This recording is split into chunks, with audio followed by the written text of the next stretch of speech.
بسم اللہ الرحمن الرحیم۔ درون ٹی وی کے کتاب تعارف میں خوش آمدید۔ آج ہم بات کریں گے ایک اور نئی کتاب سے متعلق، بلکہ کتاب سے زیادہ ہم مصنف سے متعلق بات کریں گے اور ان کی کتابوں کا تذکرہ کریں گے اور ساتھ میں ان کی نئی کتاب پر بھی۔ تو یہ مصنف کون ہیں، ان کی تازہ کتاب کون سی ہے اور ان کی مزید کتابیں کون سی ہیں جو بہت ہی اہم کتابیں ہیں، ان کا تذکرہ آپ تب سن سکیں گے جب آپ چینل سبسکرائب کریں گے۔ تو اگر آپ نے یہ کام نہیں کیا تو پہلے یہ کر لیجئے، چینل کو سبسکرائب کر لیں، ساتھ میں بیل آئیکن کا بٹن دبا لیں، پھر ہم آتے ہیں کتاب کی طرف۔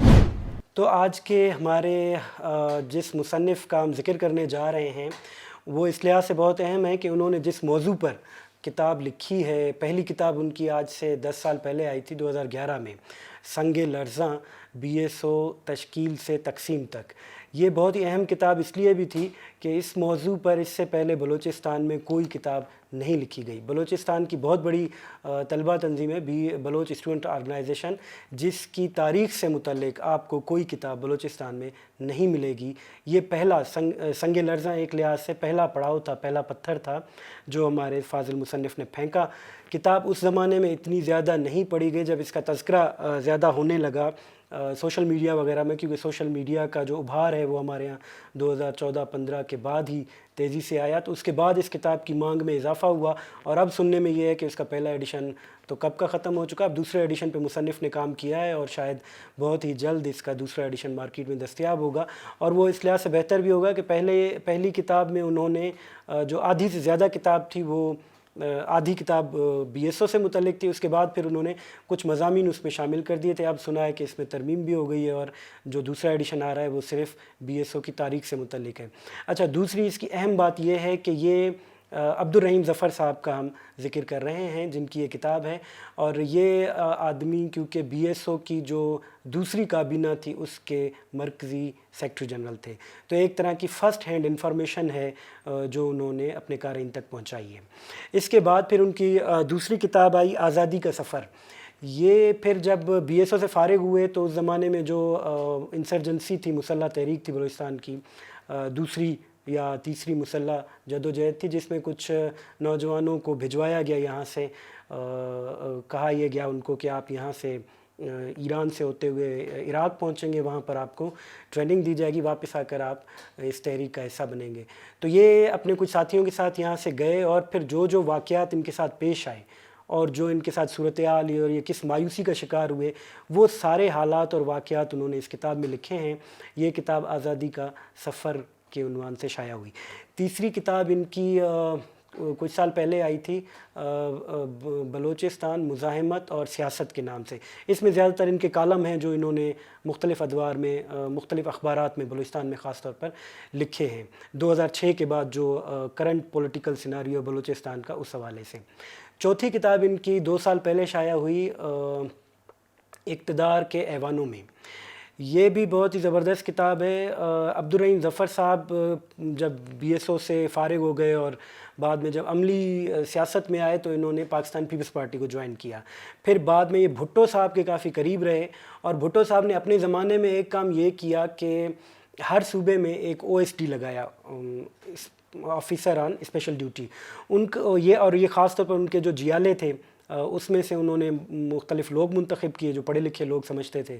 ان کا کام یہ ہوتا تھا کہ یہ ہر صوبے کے اندر جاتے تھے عوام میں، اور وہاں پر جو آفیسرز متعین ہیں، کیونکہ صوبے گورنمنٹ صرف ان کی جو اپنی گورنمنٹ تھی پیپلز پارٹی کی، وہ سندھ میں، پنجاب میں اور مرکز میں تھی، باقی 2 صوبوں میں ان کی گورنمنٹ نہیں تھی، نیب کی گورنمنٹ تھی، تو یہ کوشش کرتے تھے کہ ہر صوبے کے اندر جا کر ان کے جو OSD ہیں وہ وہاں کے حالات معلوم کریں اور براہ راست صدر مملکت کو رپورٹ کرتے تھے تاکہ وہ پھر پتہ چلے کہ کس طرح کے کام ہو رہے ہیں نہیں ہو رہے ہیں۔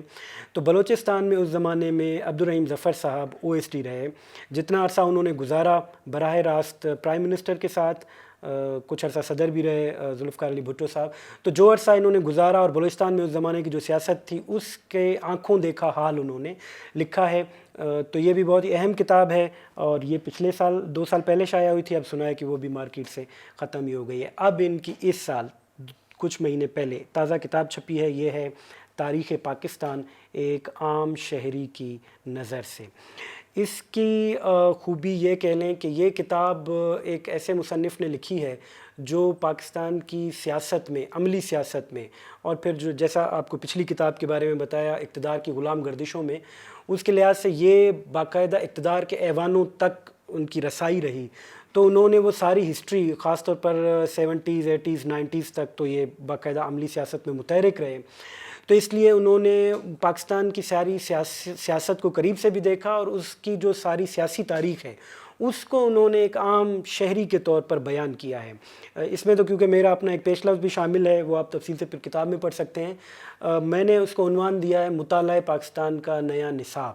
تو جو پاکستان اسٹڈی میں عام طور پر اسکولوں میں پڑھایا جاتا ہے ہمارے ہاں، یہ اس سے ہٹ کر وہ تاریخ ہے جو عام طور پر آپ کو نصاب میں، سرکاری نصاب میں نہیں پڑھائی جاتی. یہ ایک طرح کا متبادل تاریخی نصاب ہے جس میں، کیونکہ یہ رہے ہیں اب مصنف جو ہے ہمارے عبدالرحیم ظفر صاحب، بھٹو صاحب کے قریب رہے ہیں، تو بھٹو صاحب پر انہوں نے زیادہ لکھا ہے اور زیادہ دل سے لکھا ہے، ان کے حق میں بھی لکھا ہے، جو کہ بلوچستان کے اور ایک عام بلوچ قاری کے لیے ہضم کرنا کچھ اتنا آسان نہیں ہے. اس لیے کہ بھٹو کا اور پیپلز پارٹی کا 70s میں خاص طور پر جو بلوچستان کے اندر کردار تھا وہ ہمیشہ تنقید کی زد میں رہا ہے، اور آج بھی جو بلوچ سیاسی کارکن ہے وہ اسے اچھی نظر سے نہیں دیکھتا.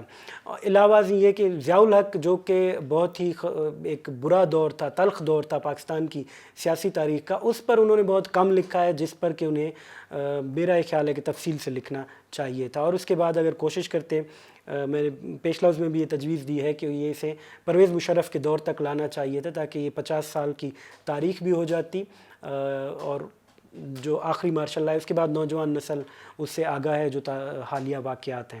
بہرحال کتاب بہت اہم ہے. ان کی تقریباً تمام کتابیں علم و ادب پبلشرز کراچی نے شائع کی ہیں. اس کا ایڈریس اور اس کی تفصیلات آپ کی اسکرین پر شیئر ہوں گی. آپ ان سے کتاب براہ راست منگوا سکتے ہیں. عبدالرحیم ظفر صاحب کی مزید کتابیں بھی منگوا سکتے ہیں.